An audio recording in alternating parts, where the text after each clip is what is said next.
তোমাদের বন্ধুরা একটু তেলের মাপটা তোমাদের দেখাবো। দেখো 1.5 কিলোর কাছাকাছি মাছের কাঁটা রয়েছে। তোমাদের এই দেখানোর একটা উদ্দেশ্য যে কম তেলেও কাঁটা চচ্চড়ি কীভাবে করবে। দেখো তোমাদের মাপটা দেখাবে। হ্যাঁ, তাও তুলনামূলক তেলটা আমার বেশি দিয়েছি, বেশি পড়ে গেল কথা বলতে বলতে, কিন্তু এতটা তেলও আমার ঠিক হলো না। আমার আরেকটু কম তেল দেওয়া উচিত ছিল। কেন উচিত ছিল সেটা তোমাদের বলি।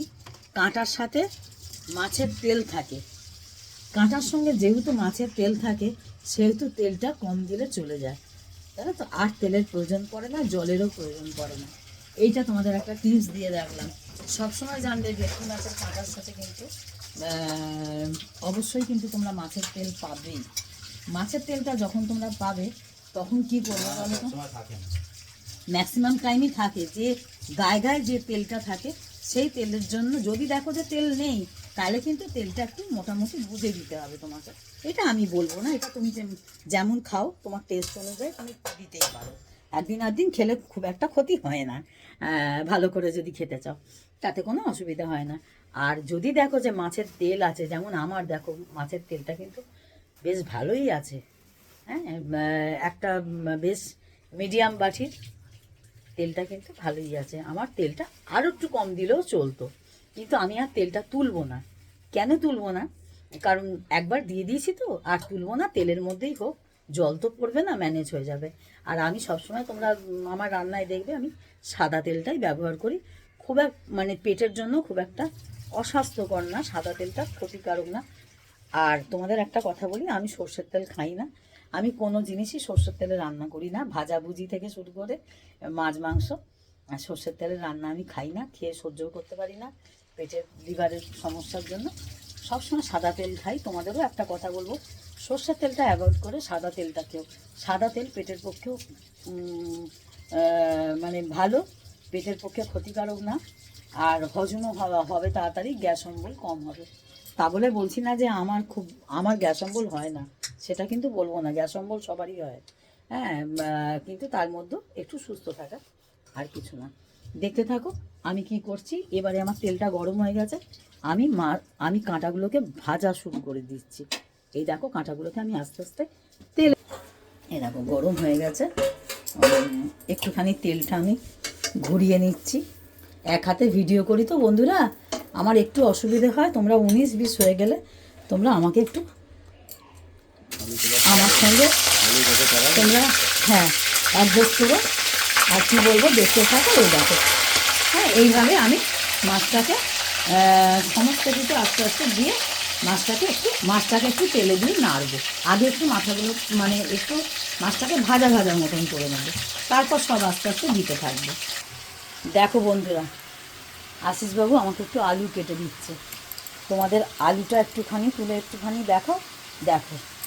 খুব বেশি খোসা না, কিন্তু মাঝে মাঝে একটু যেন খোসা থাকে, দেখছো তো। আর এর সঙ্গে একটু ধনে পাতাটা মানে অপশানে তোমরা রাখতে পারো। ধনে পাতা তোমরা দিতেও পারো, টমেটো দিতেও পারো, আবার নাও দিতে পারো। যদি না থাকে না দিলে কোনো ব্যাপার না।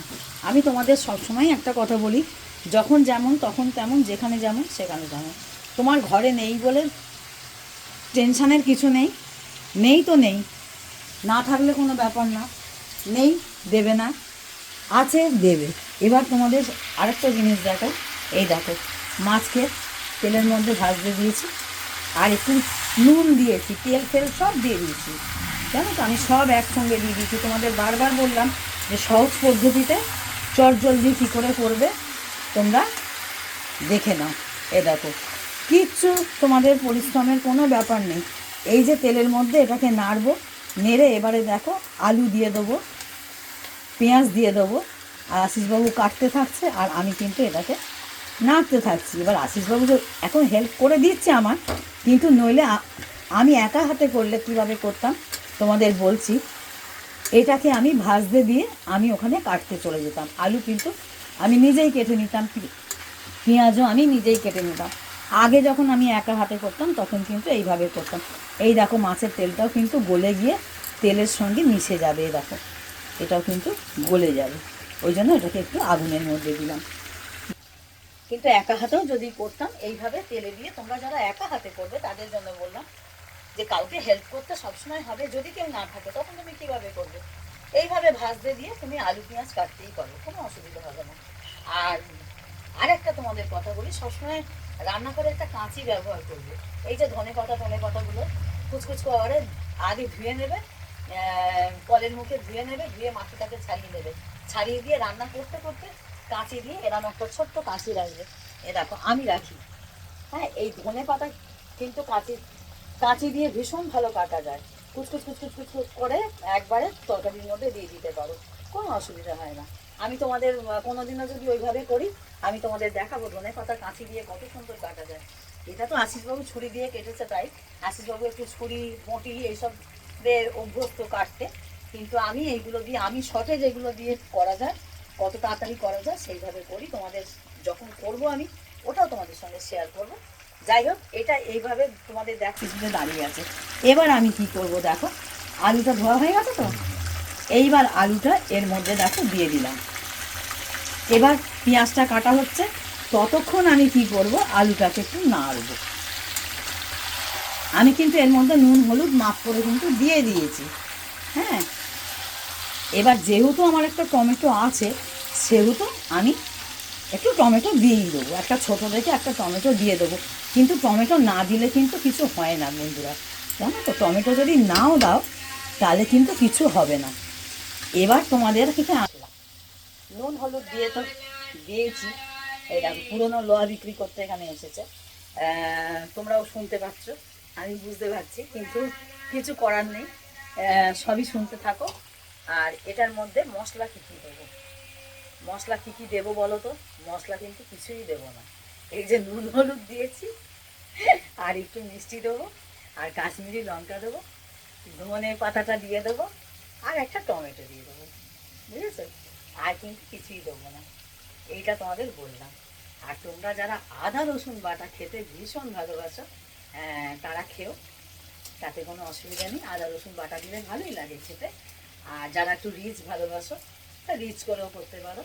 আর যাদের সমস্যা আছে আদা খাওয়া, তারা তেলে আর আদাটাকে থেতো করে, আমি এর আগেও বলেছি, আদাকে থেতো করে তেলে দিয়ে হাতায় করে তুলে নেবে, তাহলে আদার সেন্টটা পেয়ে যাবে, কোনো অসুবিধা হয় না। এইভাবেও করা যায়, রসুনটাও তাইভাবে করা যায়, কোনো অসুবিধা হয় না, এইভাবে করতে পারো। আর একটা কথা, রান্নায় তোমরা কিন্তু জল একদম দেবে না, বুঝেছো? জল ছাড়া এই রান্নাটা টোটাল কিন্তু জল ছাড়া হবে। যত তুমি কষে, মানে যত তুমি দেখো, ভালো করে দেখো কত কত তেল বেরোচ্ছে, এটা কিন্তু এতেই হবে, এটা কিন্তু তেলও বেরোচ্ছে একটু, জলও বেরোচ্ছে একটু, এটা কিন্তু এতে রান্না হবে। আমি কিন্তু আরেকটু পরে গ্যাসটাকে তোমাদের কিন্তু গ্যাসটাকে কমিয়ে দেবো, গ্যাসটাকে কমিয়ে দিয়ে আমার পিছনে একটা রান্না ঘরে হাত মোছার যে গামছাটা থাকে, সেটা তোমরা দেখে ফেলছো বারবার। যাই হোক,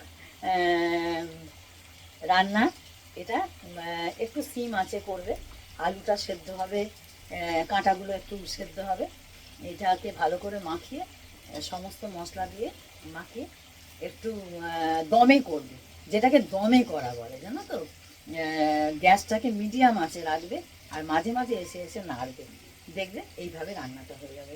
আমি যাই হোক তোমাদের শেষ অবধি রান্নাটা কতটা নিয়ে যেতে পারবো জানি না, ভিডিওটা অলরেডি অনেকটা বড় হয়ে যাচ্ছে, তোমাদের শেষ অবধি আমি দেখাবো। আমি বলে দিলাম মশলাটা কী কী দেবো, আমি আর খুব বেশি তোমাদেরকে দেখাতে গেলে তোমাদের ধৈর্য চলে যাবে। এই মশলাগুলো দেবো, ধনে পাতা দেবো, নুন হলুদ দিয়ে দিয়েছি, আর একটু দেবো হলুদ কালারের জন্য, আর কাশ্মীরি লঙ্কা দেবো, আর একটু মিষ্টি দেবো, মিষ্টিটা অবশ্যই দেবে, মিষ্টি না দিলে কিন্তু কাঁটা চচ্চড়ির টেস্ট আসে না, আর একটু টমেটো দেবো। এইগুলো দিয়ে রান্নাটাকে শেষ করবো, ততক্ষণ তোমরা দেখতে থাকো, আমি শেষটুকু অবধি তোমাদের দেখিয়ে দেবো, অসুবিধা তোমাদের হবে না। যারা বাড়িতে করবে সহজ পদ্ধতিতে এইভাবে করবে, আর ধিম আঁচে করবে, জল দেবে না, জল ছাড়া রান্না, এই রান্নাটায় একদম এক ফোঁটাও জল পড়বে না, ঠিক আছে? সঙ্গে থাকো বন্ধুরা। তোমরা একটা জিনিস দেখো, রান্না করতে করতে এইভাবে তোমরা রান্না ভাজা দেখো, কম সময়ের মধ্যে কিভাবে রান্না করতে করতে সব কিছু আনাজ কাটা যায়। দেখো আশিসবাবু বঁটিটা কাটলেও কিন্তু ছুরি ব্যবহার করে, কিন্তু দেখো টমেটোটা কিভাবে, পেঁয়াজ কিভাবে কেটে দিয়ে দিল, আর টমেটোটা কিভাবে কাটছে। ঠিক এইভাবে তোমরা না কাঁচি ব্যবহার করে ধনে পাতাটাকেও কুচকুচ করে কেটে কেটে দিতে পারো। যেহেতু আমার ধনে পাতাটা কেটে ফেলেছে আশিসবাবু, আমি ওটা শেয়ার করতে পারলাম না, বুঝেছ? আর এর থেকে যদি ছোট কাটতে চাও তাহলে তোমরা কি করবে বলো তো, এখানে মাঝখান থেকে কাটবে, কেটে তারপর তোমরা ছুরিটাকে ঘুরিয়ে ঘুরিয়ে তোমরা ছোটো করে নিতে পারো, কোনো অসুবিধা নেই। তোমরা হয়তো এটা দেখে ভাববে যে এ তো শুধু বড়ই হলো, ছোট কি করে হবে? ছোট কিন্তু করা যায়, কোনো অসুবিধা হয় না। সবটাই নিজের মতন করে নিতে হয় বুদ্ধি খাটিয়ে। বন্ধুরা এবার দেখো আমার রান্নাটা কত দূর হয়েছে। আর ভিডিও বেশি বড় করবো না, রান্না এই অবধি। তোমরাও এইভাবে নাড়তেই করবে, কষতেই রান্না হয়ে যাবে, কমপ্লিট হয়ে যাবে। এটা একটু রসা শুকনো সব রকম মিলিয়ে যে যেরাম খাবে সে সেরাম করবে। এই দেখো এই দেখো আমি এটাকে ধনেপাতা দিয়ে দিয়েছি, সমস্ত কিছু দিয়ে দিয়েছি। এবার দেখো কালারটা কত সুন্দর আসছে।